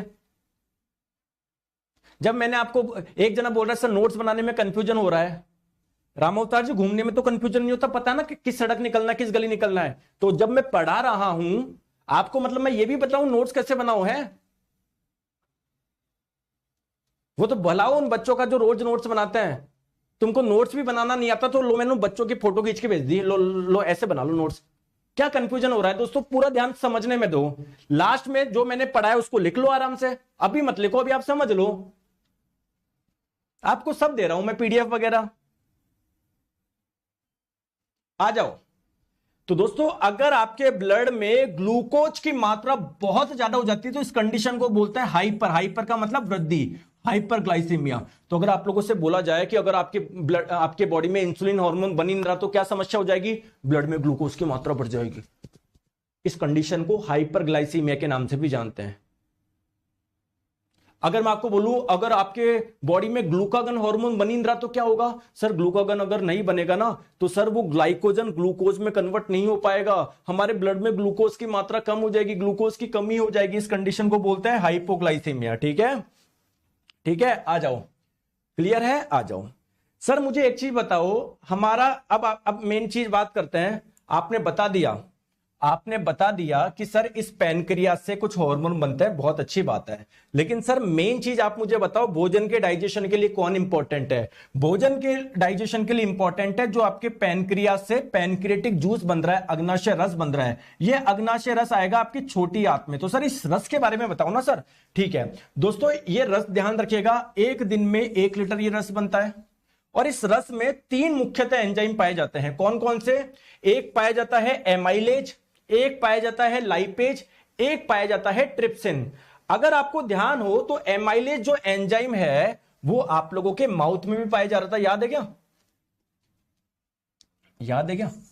आपके माउथ में भी पाया जा रहा था। जो क्या कर रहा था सर, स्टार्च को माल्टोज में तोड़ रहा था। क्या पूरा का पूरा स्टार्च माल्टोज में टूट गया था? क्या नहीं सर, 70% ही टूटा था। तो बाकी का जो स्टार्च है ना वो आपका माल्टोज में तोड़ देगा। कौन? ये एमाइलेज। बाकी का 30%। तो एमाइलेज क्या करेगा? स्टार्च को माल्टोज में तोड़ देगा। क्लियर है क्या? समझ में आ गई? सर ये लाइपेज क्या करेगा? लाइपेज किसका डाइजेशन करेगा? लिपिड का। लिपिड किसको बोलते हैं सर? फैट को ही बोलते हैं। तो हुआ क्या ध्यान से आप लोग देखोगे, ध्यान से आप लोग देखो प्लीज मेरी बात को ध्यान से समझो। दोस्तों आपके ऊपर ही जो फैट आए ना, फैट के मॉलिक्यूल्स आए वो काफी मोटे मोटे थे। तो उसको छोटा छोटा किसने कर दिया? बाइल जूस ने कर दिया, पित्त रस कर दिया। पित्त रस में जो सॉल्ट पाया जाता है उन्होंने कर दिया। अब क्या होगा, इस पैनक्रियाटिक जूस जब आ रहा है ना, इसमें एक एंजाइम है जिसका नाम है लाइपेज। वो अब क्या कर देगा, अब इसको और छोटा तोड़ देगा, अब इसका और डाइजेशन कर देगा। तो लाइपेज क्या कर देगा, जो लिपिड था, जो फैट था, उसको फैटी एसिड में तोड़ देगा। क्लियर दोस्तों? ट्रिप्सिन क्या करेगा? आपको पता है आपके स्टमक में क्या हुआ था? पेट में, अरे पेट में क्या हुआ था सर? पेट में जो मेरा प्रोटीन था ना वो टूट गया था। किसमें? पेप्टोन में या पेप्टाइड में। तो ये वाली घटना तो हो गई थी आपके स्टमक में, पेट में। अब जब ये भोजन नीचे आएगा ना, ये भोजन जब नीचे आएगा तो इसका जो ये पेप्टाइड था ना वो आपका किस में टूट जाएगा? अमीनो अम्ल में टूट जाएगा। ठीक है, ये वाली जो घटना होगी वो आपकी किसके द्वारा हो रही है? इस ट्रिप्सिन एंजाइम के द्वारा हो रही है। क्लियर है क्या? तो दोस्तों एक चीज मुझे बताओ, इसमें 3 एंजाइम पाए जा रहे हैं। एक कार्बोहाइड्रेट का डाइजेशन कर रहा है, स्टार्च एक प्रकार का कार्बोहाइड्रेट तो है, एक कार्बोहाइड्रेट का कर रहा है, एक फैट का कर रहा है, एक प्रोटीन का कर रहा है। यानी ये आप लोगों का जूस ऐसा है जो कि तीनों का पाचन कर रहा है, इसीलिए इसे कंप्लीट डाइजेस्टिव जूस भी बोलते हैं। इसको हम लोग पूर्ण पाचक रस भी बोलते हैं, पूर्ण पाचक रस। क्लियर है क्या? क्लियर है? आई बात समझ में? ठीक है। अब दोस्तों जैसे मैंने बताया ये पैनक्रियास है ना आपका अलग अलग टाइप की सेल से मिलकर बना होगा।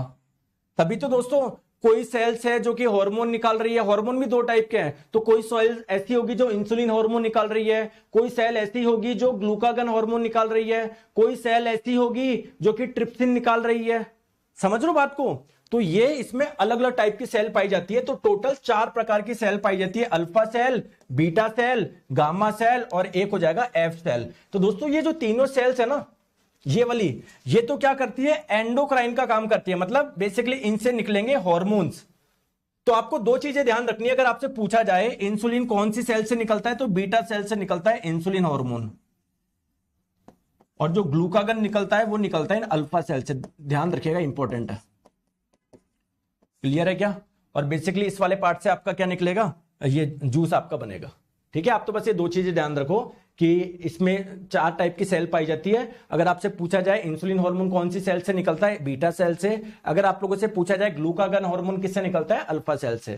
क्लियर है? चलो आज नेक्स्ट अब वापस पहुंचते हैं हमारी छोटी आंत पे, है ना। इधर डायग्राम में बना लेता हूं।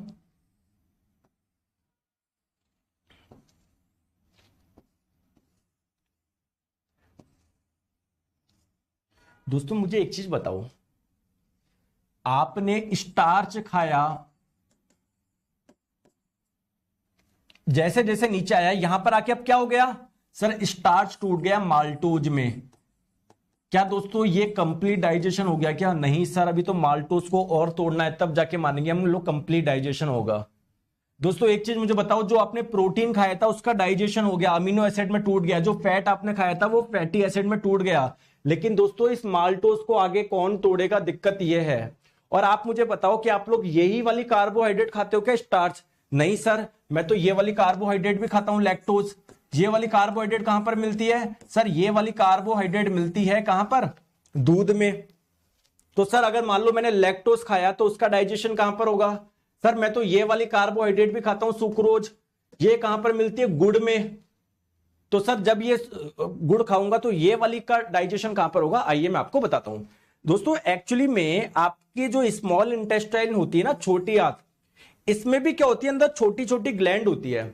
मतलब बेसिकली आप ये ध्यान रखो, आपकी स्मॉल इंटेस्टाइन है ना, छोटी आंत, इसमें भी क्या होता है, अंदर एक जूस बनता है जिसको बोलते हैं इंटेस्टाइनल जूस, आंतरस। इससे क्या होता है, 3 एंजाइम बनता है। कौन कौन से? एक माल्टेज, एक सुक्रेज, एक लैक्टेज। तो जो माल्टेज क्या करेगा, माल्टोज का डाइजेशन करा देगा, सुक्रेज क्या करेगा, सुक्रोज का डाइजेशन करा देगा, लैक्टेज क्या करेगा, लैक्टोज का डाइजेशन करा देगा। ठीक है, माल्टेज क्या करेगा, माल्टोज का डाइजेशन करा देगा। तो माल्टोज का जब डाइजेशन हो जाएगा, इससे क्या मिल जाएगा, ग्लूकोज प्लस ग्लूकोज मिल जाएगा, ग्लूकोज प्लस ग्लूकोज मिल जाएगा। देखो सिंपल कार्बोहाइड्रेट मिल गई ना आपको। सुक्रेज क्या करेगा, सुक्रोज का डाइजेशन कराएगा। सुक्रोज के डाइजेशन से क्या मिलता है आपको, ग्लूकोज प्लस फ्रक्टोज। दोस्तों ये फ्रक्टोज भी आपका सिंपल ही कार्बोहाइड्रेट है, 3 कार्बोहाइड्रेट सिंपल होती है, ग्लूकोज, फ्रक्टोज, गैलेक्टोज। अल्टीमेटली ये भी आपकी बॉडी में फिर ग्लूकोज में कन्वर्ट हो जाता है, लेकिन ये भी सिंपल ही कार्बोहाइड्रेट है। ठीक है, आ जाओ। दोस्तों लैक्टेज क्या करेगा, लैक्टोज का डाइजेशन करेगा। तो लैक्टोज का जब डाइजेशन हो जाएगा ना, उससे आपको मिल जाएगा ग्लूकोज प्लस गैलेक्टोज। तो कुल मिला के कार्बोहाइड्रेट का भी डाइजेशन हो गया, प्रोटीन का भी हो गया, फैट का भी हो गया। तो ये पूरा डाइजेशन पूरा कहां पर हुआ, आपके स्मॉल इंटेस्टाइन में हुआ, छोटी आंत में हुआ। तो अगर आप लोगों से बोला जाए भोजन का पूर्ण पाचन कहां पर होता है, आपकी छोटी आंत में होता है। क्लियर है? क्लियर है? आ जाओ। अब दोस्तों लार्ज इंटेस्टाइन के बारे में बात करते हैं। ये छोटी आंत थी, अब छोटी आंत में कंप्लीट डाइजेशन हो गया। हाँ दोस्तों एक चीज मैं आप लोगों को यहां पर बताना भूल गया, चलो यहीं पर बताता हूं। छोटी आंत में कंप्लीट डाइजेशन हो गया आपका, ये रही आपकी छोटी आंत। दोस्तों एक्चुअली में आपकी छोटी आंत में कैसे उंगली नुमा, ऐसे उंगली नुमा क्या होते हैं, उभार होते हैं। जैसे इसको जब बड़ा करके देखोगे ना, बड़ा करके देखोगे तो ऐसे उंगली नुमा क्या होते हैं, ऐसे उभार होते हैं। इसको आप लोग क्या बोलते हैं, विलाई बोलते हैं। क्या बोलते हैं, विलाई बोलते हैं। जैसे मान लो छोटी आंत को मैं बड़ा करके बता रहा हूं, इसमें ऐसे ऐसे उभार होते हैं ऐसे। तो क्या होता है, जो भोजन आपको मिला, जैसे मान लो अमीनो एसिड आपको मिला या कुछ और मिला, तो दोस्तों ये विलाई में चले जाते हैं। विलाई के अंदर क्या होता है, ब्लड फ्लो करता रहता है, तो ये इसके अंदर चल जाते हैं। तो विलाई के माध्यम से वो आपके ब्लड में चले जाते हैं। तो अगर आप लोगों को बोला जाए कि स्मॉल इंटेस्टाइन के अंदर ये उंगली नुमा, ये जो उभार है, प्रोजेक्शन, इसको क्या बोलते हैं, विलाई। और दोस्तों ये विलाई बेसिकली क्या कर रहा है, जो आपको भोजन मिला ना, ये बेसिकली विलाई में एब्जॉर्ब हो जाता है। विलाई के अंदर ब्लड होता है, तो इसी के माध्यम से आपके ब्लड में जाता है आप लोगों का। क्लियर है क्या? क्लियर? आ जाओ। ठीक है, लार्ज इंटेस्टाइन की बात कर रहे थे दोस्तों। इसकी पूरी लंबाई बात करोगे ना, यहां से लेकर यहां तक, इसकी लंबाई होती है 1 से 1.5 मीटर। इसकी चौड़ाई ज्यादा होती है दोस्तों। कितनी होती है, डायमीटर की बात करें कितना होता है, 3 इंच होता है। क्लियर? दोस्तों इसके 3 पार्ट होते हैं। सबसे पहले ये वाला पार्ट, ये स्टार्टिंग वाला पार्ट, बिल्कुल ये वाला पार्ट, इस वाले पार्ट को हम लोग बोलते हैं सीकम। फिर आपका यहां से लेकर यहां वाला पार्ट, ये यहां तक, ये वाला पार्ट कहलाता है आप लोगों का कोलोन। और जो सबसे आखिरी वाला पार्ट होता है ना, आखिरी वाला पार्ट, उसे आप लोग क्या बोलते हैं, रेक्टम। हिंदी में क्या बोलते हैं, मलाशय बोलते हैं। दोस्तों देखो क्या हुआ, मेरी बात को ध्यान से समझो। छोटी आंत में कंप्लीट डाइजेशन हो गया, इससे जो पोषक तत्व मिले वो आपके ब्लड में एब्जॉर्ब हो गए। दोस्तों जो भोजन में पानी होता है ना, वो छोटी आंत के द्वारा एब्जॉर्ब नहीं होता, क्योंकि अगर पानी सारा एब्जॉर्ब हो जाएगा तो ये सूखा हो जाएगा ना, आगे मूव भी नहीं कर पाएगा, आपको कब्जी हो जाएगी। तो जो पानी एब्जॉर्ब होता है ना, वो कहां पर होता है, लार्ज इंटेस्टाइन के द्वारा होता है। तो दोस्तों ये भोजन आगे चला, इसका जो पानी है वो आपके ब्लड में चला गया। अब जो वेस्ट बचा ना, वो ऐसे ऐसे ऐसे ऐसे करके आपकी बॉडी से बाहर निकलेगा। तो दोस्तों आपका वेस्ट मल जो होता है वो संग्रहित कहां पर होता है, रेक्टम, मलाशय में होता है। तो जब आपका रेक्टम फुल हो जाता है ना, तो आपके बिल्कुल जो आखिरी पार्ट है ना, जिसे आप लोग बोलते हैं एनस, इससे आप लोगों का जो मल होगा वो बाहर निकल जाएगा। ठीक है, आप ध्यान देख सकते हो, ये रही आप लोगों की स्मॉल इंटेस्टाइन। तो अगर आप लोगों से बोला जाए सॉरी यहां से कनेक्ट होगी, यहां से कनेक्ट होगी। अगर आप लोगों से बोला जाए कि लार्ज इंटेस्टाइन का कौन सा भाग स्मॉल इंटेस्टाइन से कनेक्ट है, बिल्कुल ये वाला भाग, ये वाला भाग जिसे आप लोग क्या बोलते हैं, क्या बोलते हैं, सीकम बोलते हैं, सीकम बोलते हैं। ठीक है दोस्तों, अब एक चीज आप लोग ध्यान से देखिएगा। हाँ पहले अब मैं इस सीकम के बारे में बता रहा हूं। सीकम ये रहा आप लोगों का सीकम, ये रहा दोस्तों। सीकम एक ब्लाइंड सैक की जैसे होता है। ब्लाइंड सैक का मतलब एक थैलीनुमा आकृति का होता है, मान लो थैली जैसे आकार का होता है, ये थैली जैसा। ठीक है दोस्तों, ध्यान रखो, इससे अगर ध्यान से देखोगे तो एक छोटी सी आपको ये नलकी जैसी कुछ दिख रही है क्या? ये देखो, दिख रहा है क्या, दिख रहा है क्या, दिख रहा है क्या? इसे बोलते हैं अपेंडिक्स। तो अगर आप लोगों से पूछा जाए अपेंडिक्स लार्ज इंटेस्टाइन के कौन से पार्ट से कनेक्ट होता है, ये अपेंडिक्स किससे होता है, तो आप लोग बोलोगे सीकम से। अब सर आपने सुना होगा कोई बोलता है कि यार मेरे इसका ऑपरेशन हुआ है, सुनते हो क्या? सुना है क्या आपने, क्या मेरे अपेंडिक्स का ऑपरेशन हुआ है? दोस्तों क्या होता है, अगर किसी के अपेंडिक्स के जितनी साइज होनी चाहिए थी, अगर उससे ज्यादा साइज हो जाता है तो उनकी काफी पेन होता है, तो फिर ये काटना पड़ता है। तो दोस्तों अगर वो काट देते हो तो क्या वो जीवित नहीं रह पाते क्या? बाद में रह पाते हैं ना। यानी एक ऐसा ऑर्गन है जो अगर हमारी बॉडी में ना भी हो ना तो भी कोई प्रभाव नहीं पड़े। तो क्या ये भी एक वेस्टिजियल ऑर्गन है क्या? क्या ये भी एक अवशेषीय अंग है क्या? तो दोस्तों एक्चुअली में अपेंडिक्स का पूरा नाम क्या है? वर्मीफॉर्म अपेंडिक्स है, या सिंपली आप लोग अपेंडिक्स भी बोल सकते हो। तो अगर आप लोगों से बोला जाए इनमें से कौन सा एक अवशेषीय अंग है, और अगर ऑप्शन में वर्मीफॉर्म अपेंडिक्स दिया हो तो आप लोग बोल दोगे बिल्कुल सर ये सही है। ठीक है, आ जाओ, चलो बात करते हैं दोस्तों कोलोन की। देखो यहां से लेकर ये पूरा का पूरा, ये पूरा का पूरा यहां तक क्या है? कोलोन है। ठीक है, अब देखो दोस्तों कोलोन में बेसिकली क्या होगा, जो फूड आपका आगे जाएगा, इस फूड में जो भोजन, ये पानी होगा ना, पानी जो होगा ना वो इस कोलोन के द्वारा आपके ब्लड में चला जाएगा। यानी पानी का अवशोषण जो होता है ना वो आपके कोलोन से होता है। क्लियर है क्या? आ जाओ, अब एक चीज मुझे बताओ, लास्ट चीज, फिर क्वेश्चन करेंगे बहुत सारे। चलो, ये आपकी स्मॉल इंटेस्टाइन थी, ये आपकी छोटी आंत थी, छोटी आंत से ये हो गई आपकी बड़ी आंत कनेक्ट, बड़ी आंत कनेक्ट। ठीक है, क्लियर है क्या? क्लियर है दोस्तों? जो भी आपने भोजन खाया, जब उसका डाइजेशन हुआ, उससे जो पोषक तत्व मिले ना, 95% पोषक तत्व तो आपकी छोटी आंत के द्वारा ब्लड में जाएंगे। यानी 95% जो एब्जॉर्प्शन होता है ना वो तो कहां पर होता है? छोटी आंत के द्वारा होता है। बाकी का कुछ पार्ट जो होता है ना वो लार्ज इंटेस्टाइन के द्वारा एब्जॉर्ब होता है। तो बताओ सर स्मॉल इंटेस्टाइन के द्वारा क्या एब्जॉर्ब होता है और लार्ज इंटेस्टाइन के द्वारा क्या एब्जॉर्ब होता है? दोस्तों जो भी आपने कार्बोहाइड्रेट खाया, जो भी आपने प्रोटीन खाया, जो भी आपने फैट खाया, जब इसका डाइजेशन हुआ, ये आप इससे जो भी चीज मिली वो आपके कहां पर होगी? छोटी आंत के द्वारा एब्जॉर्ब होगी। Carbohydrate, protein, fat. क्लियर है? जो भी आप लोग विटामिन खाओगे वो भी आपके छोटी आंत के द्वारा एब्जॉर्ब होंगे, है ना, वो भी आपके छोटी आंत के द्वारा एब्जॉर्ब होंगे, सिवाय एक के। विटामिन के जो होता है वो आपकी बड़ी आंत के द्वारा एब्जॉर्ब होता है। जितने भी मिनरल खाओगे, आयरन वगैरह हो, कुछ भी हो, सब आपकी छोटी आंत से एब्जॉर्ब होंगे। बस ये तीन जो होंगे ना आपके, सोडियम, पोटेशियम, कैल्शियम, ये आपके बड़ी आंत से एब्जॉर्ब होंगे। बड़ी आंत से क्या क्या एब्जॉर्ब होता है? एक तो पानी एब्जॉर्ब होता है, एक दोस्तों ये 3 मिनरल, एक आपका विटामिन के, और दोस्तों जो भी मेडिसिन वगैरह लेते हो आप वो इसी के द्वारा होता है। जो निकोटीन होता है ना, जो तंबाकू का सेवन करते हैं, उससे जो ब्लड में आपका तंबाकू जाता है अंदर, ये जो तंबाकू जाता है ना वो ब्लड में कहां से एब्जॉर्ब होता है? वो ब्लड में आपका इसी से एब्जॉर्ब होता है, आपका निकोटीन। जो भी आप लोग कॉफी पीते हो, कॉफी में होता है कैफीन, तो ये जो कॉफी में जो कैफीन होता है ये कहां से आपके ब्लड में जाता है? इस लार्ज इंटेस्टाइन से ही जाता है। क्लियर है क्या? क्लियर? चले आगे दोस्तों, जितना भी फर्मेंटेड कार्बोहाइड्रेट होता है, फर्मेंटेड का मतलब सड़ा हुआ, जैसे आप लोग डोसा वगैरह बनाते हो तो एक दिन पहले आप लोग बनाते हो ना उसका घोल, जलेबी जो आप लोग खाते हो उसका घोल एक दिन पहले बनता है ना। एल्कोहल भी बहुत पुरानी होती है ना, तो जितना भी फर्मेंटेड होता है ना वो सारा का सारा लार्ज इंटेस्टाइन से ही आप लोगों का एब्जॉर्ब होता है।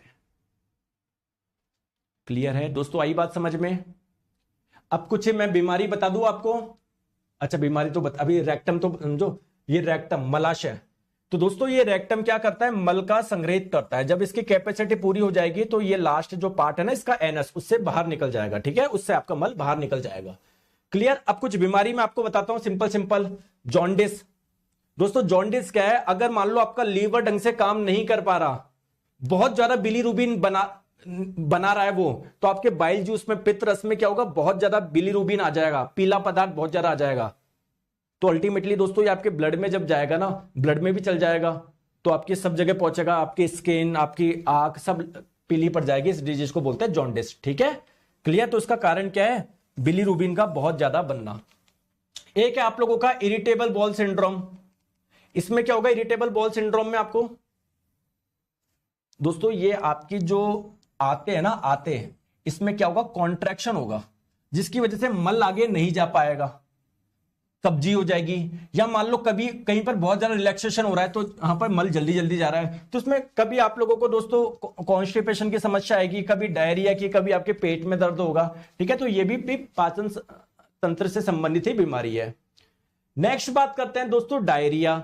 डायरिया में क्या होता है, देखो मेरी बात को ध्यान से समझो। ठीक है, अगर क्रमाकुंचन गति मतलब भोजन आपका नीचे बहुत ज्यादा जा रहा है तो आपको डायरिया हो जाएगा, लूज मोशन हो जाएगा, है ना। इसमें क्या होता है, आप लोगों का जो मल होता है ना, मल ये आगे आगे जल्दी जल्दी ट्रेवल कर रहा है, तो इसका जो पानी होता है ना, वो बॉडी में एब्जॉर्ब होने का समय नहीं मिल पाता, तो ये काफी लिक्विड रहता है। तो लिक्विड रहेगा तो जल्दी जल्दी आपका बाहर निकलेगा। क्लियर है क्या। ठीक है, तो अब देखो भोजन आपका जल्दी जल्दी जब बाहर निकलेगा तो इसमें भोजन में जो पोषक तत्व होंगे वो आपकी बॉडी में एब्जॉर्ब भी नहीं हो पाएंगे, तो लेस एब्जॉर्प्शन होगा आपका फूड का।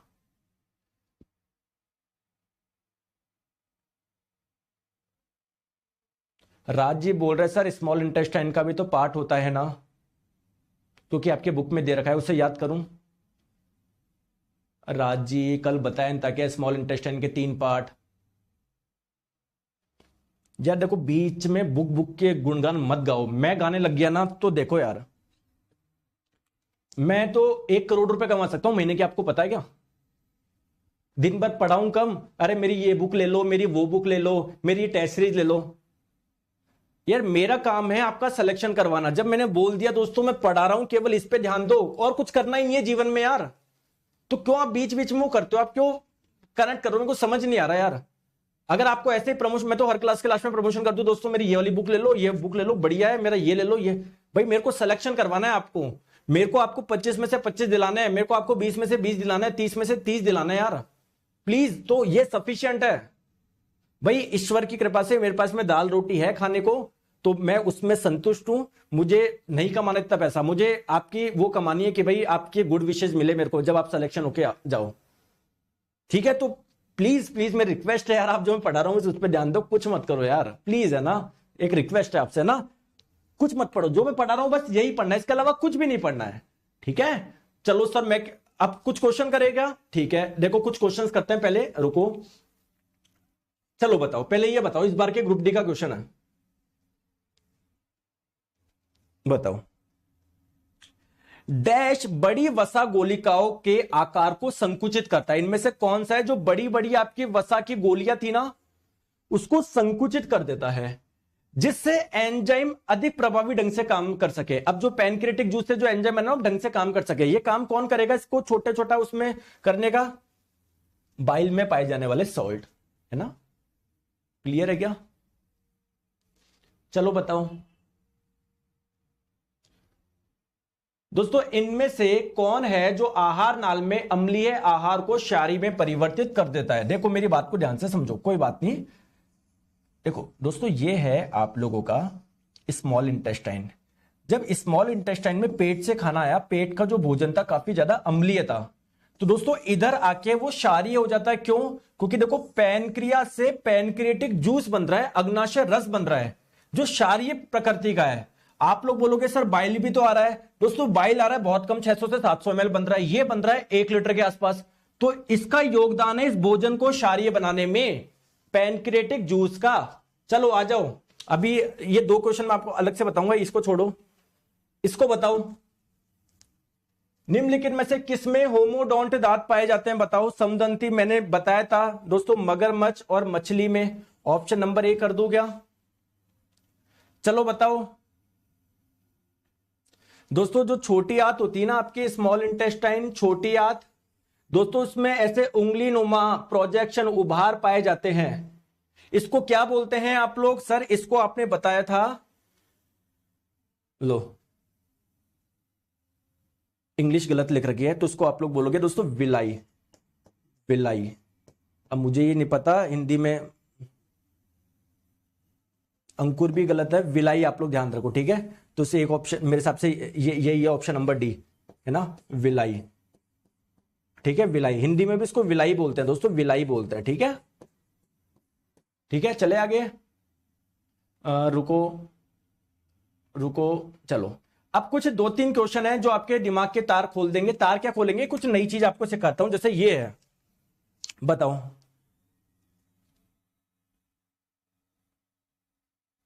किसी व्यक्ति के पाचन तंत्र की जांच करने के लिए इस्तेमाल किया जाने वाला यंत्र कहलाता है, कौन सा है बताओ। दोस्तों ध्यान रखो, जैसे मान लो आपकी कोई दिक्कत हो गई तो डॉक्टर के पास जाओगे ना, वो क्या करते हैं, डिवाइस डालते हैं। इसके लास्ट में क्या होता है दोस्तों, कैमरा लगा होता है। इस डिवाइस का नाम आप लोग ध्यान रखो एंडोस्कोप, और इस टेस्ट को बोलते हैं एंडोस्कोपी। तो एंडोस्कोपी बेसिकली आपके डाइजेस्टिव सिस्टम को चेक करने के लिए होती है, याद रह जाएगा, ठीक है। एंडोस्कोप, ऑप्शन नंबर सी, ठीक है। आ जाओ, ये क्वेश्चन आप लोग बताओ, ये क्वेश्चन बताओ, कोई नई चीज सीखने को मिलेगी। दोस्तों भोजन के पाचन की प्रक्रिया के दौरान कौन सी ऊर्जा किस में कन्वर्ट होती है। देखो पाचन में होता क्या है ये तो आपको पता ही है। देखो आप भोजन जो ले रहे हो उसमें कार्बोहाइड्रेट भी है, प्रोटीन भी है, फैट भी, बेसिकली आप अलग अलग टाइप के केमिकल खा रहे हो ना, मतलब समझ रहे हो। तो एनर्जी कौन सी है आपके उस फूड में, केमिकल एनर्जी है, रासायनिक ऊर्जा है। दोस्तों पाचन में क्या होता है, जो भोजन होता है ना आपका, वो छोटे छोटे पार्ट में टूटता है, यानी उसके अंदर के बॉन्ड टूट रहे होंगे। दोस्तों जब भी बॉन्ड टूटते हैं, बंध टूटते हैं ना, हीट रिलीज होती है, एनर्जी रिलीज होती है। तो पाचन में बेसिकली क्या हो रहा है, केमिकल एनर्जी हीट एनर्जी में या थर्मल एनर्जी में कन्वर्ट हो रही है, ठीक है। तो यहां से क्या मिल रहा है आपको, हीट एनर्जी मिल रही है फ्रॉम केमिकल एनर्जी। समझ में आ गई।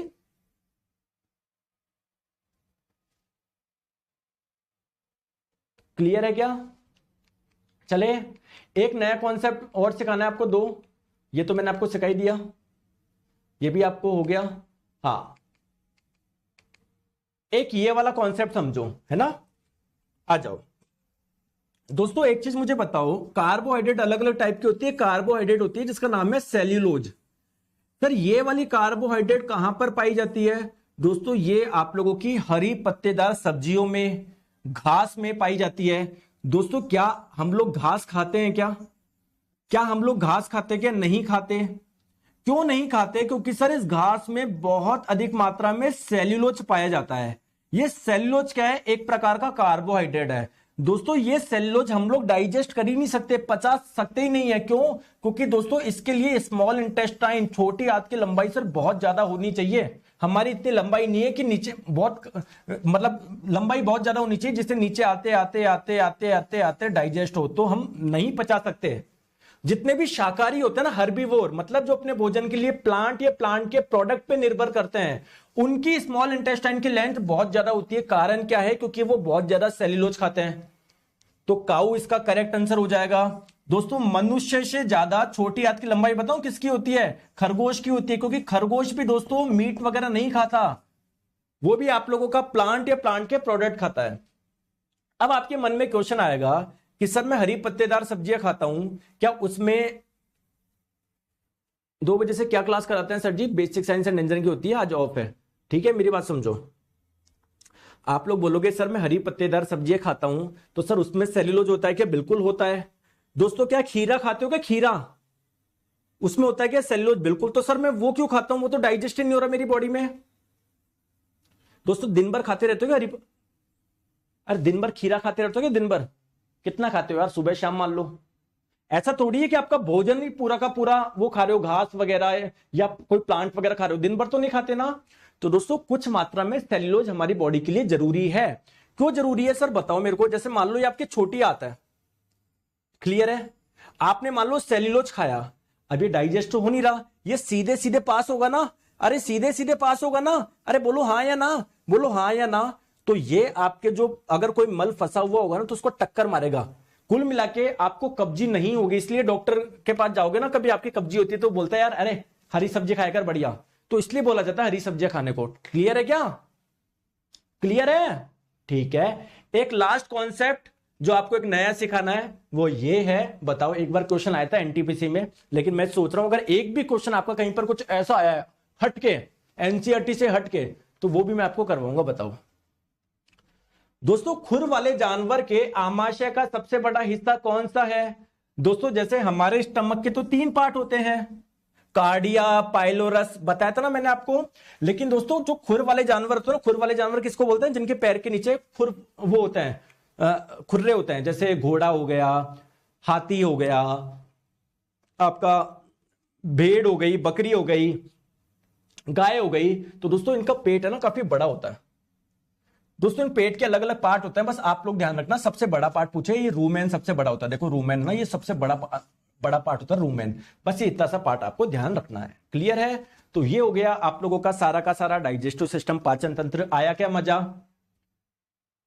तो दोस्तों अगर आपका पूरा हो गया तो आज शाम तक मैं आपको डाइजेस्टिव सिस्टम यानी पाचन तंत्र का एक टेस्ट डाल दूंगा, जिसको आप लोग अटेम्प्ट करिएगा। देखना आपके कितने क्वेश्चन सही हो रहे हैं, कितने क्वेश्चन गलत हो रहे हैं। बस मैं आपको एक ही चीज बोलूंगा, अगर आप लोग सिलेक्शन लेना चाहते हो, दूसरी चीज कुछ भी नहीं बोलूंगा मैं आपको, वो बाकी आपकी इच्छा। अगर आप सीरियस है तो भाई सुनोगे, 10 बार सुनोगे। मैं आपको बोल रहा हूं बस दोस्तों रिवीजन पे आप लोग ध्यान रखना। जैसे मान लो अगर आपने डाइजेस्टिव सिस्टम पढ़ लिया ना, अभी पाचन तंत्र पढ़ लिया, तो दोस्तों उसको रिवाइज करते हुए चलिएगा, क्योंकि आपको आज तो याद है सब, आप 4 दिन बाद भूल जाओगे, आप 10 दिन बाद भूल जाओगे। आप क्या गड़बड़ करते हो दोस्तों? पढ़ लिया सर, मैं वो भी पढ़ लूं, मैं वो भी पढ़ लूं, मैं ये भी पढ़ लूं, अब रिवाइज का आपके लिए समय ही नहीं मिलता। तो जैसे हम लोग केमिस्ट्री पूरी कर चुके हैं, रसायन विज्ञान पूरी करवा चुका हूं ना मैं आपको, तो यार आपको देखो अभी तो केमिस्ट्री पूरी रिवाइज करनी है, तो बस रिवीजन पे ध्यान दो। आप जितना ज्यादा आप लोग रिवाइज करोगे उतना बेटर रहेगा। दोस्तों आप एक तो 50 चीजें पढ़ लो या एक चीज को 50 बार पढ़ लो, वो एक चीज 100% आपको याद हो जाएगी। तो मैं आपको एक जगह शानदार सब कुछ दे रहा हूं, बस आप रिवीजन पे ध्यान रखिएगा। ये मेरी आप लोगों से रिक्वेस्ट है, अगर आप सिलेक्शन लेना चाहते हो तो। ठीक है, अपनी क्लास का समय आपको पता ही है, मंडे टू फ्राइडे होता है। आज फ्राइडे हो गया, 2 दिन मैं आपको आराम करने को नहीं देता, मैं आपको देता हूं जो पूरे वीक में मैंने पढ़ाया उसको आप लोग रिवाइज कर पाओ। ठीक है क्या? रिवाइज कर पाओ। तो हमारी जो मुलाकात होगी मंडे को होगी, टाइमिंग वही सेम, दोपहर 1 से 2। इस जो चैप्टर हमने पढ़ा उसका मैं टेस्ट आपको डाल दूंगा। अगला चैप्टर हम लोग पढ़ेंगे स्केलेटल सिस्टम यानी कंकाल तंत्र। सर जी एच पाइलोरी के आयुष जी वो हम डिजीज में पढ़ेंगे वो, ठीक है, सब पढ़ाऊंगा, टेंशन मत लो। सर न्यूट्रिशन के बारे में बताओ, अरे न्यूट्रिशन एक अलग से चैप्टर आएगा। सर जी व्हाट्सएप मेंबर जुड़ना जरूरी है क्योंकि मेंबर्स फुल हो गया। अरे कुछ नहीं जुड़ना, वो तो मैंने इसलिए बोला था कि अगर आपके पास में नोट्स हो, आपने बनाए हो, तो मुझे व्हाट्सएप कर दीजिएगा, है ना। अगर आपके नोट्स अच्छे लगे तो मैं आपके नोट्स डाल दूंगा ऊपर, ठीक है। सर जी हैंड नोट्स बनाने क्या, देखो अगर आप बना सको तो सबसे बढ़िया है दोस्तों। अगर आप खुद के नोट्स बना रहे हो ना, इससे बढ़िया कुछ भी नहीं है। देखो आप प्रिंट आउट भी निकाल सकते हो, लेकिन बना लो ना यार, खुद से लिख लो, क्या दिक्कत है यार। कौन सी आपको एक एक चीज थोड़ी लिखनी है, थोड़ा शॉर्ट में लिख लिया करो, ठीक है। चलिए दोस्तों, thank you so much, take care, bye bye.